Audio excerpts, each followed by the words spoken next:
Yondi skuterimiz. Assalomu alaykum. Bizni kuzatayotganlar, sizlarga yangilik bor.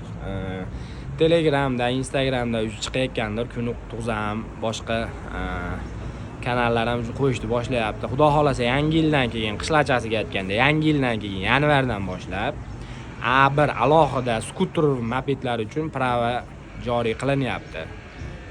Undan keyin yana bitta yangilik, BS pravasi bor, D pravasi borlar A1 pravasini olib o'tirishi shart emas. Katta mashina haydaydigan, yengil mashina haydaydigan pravasi borlar bemalol skuterda haydasanglar bo'ladi. Faqat yanvardan, yangi yildan boshlab oddiy pravasi borlar bemalol skuterda olib minsanglar bo'laveradi, xudo xolasa.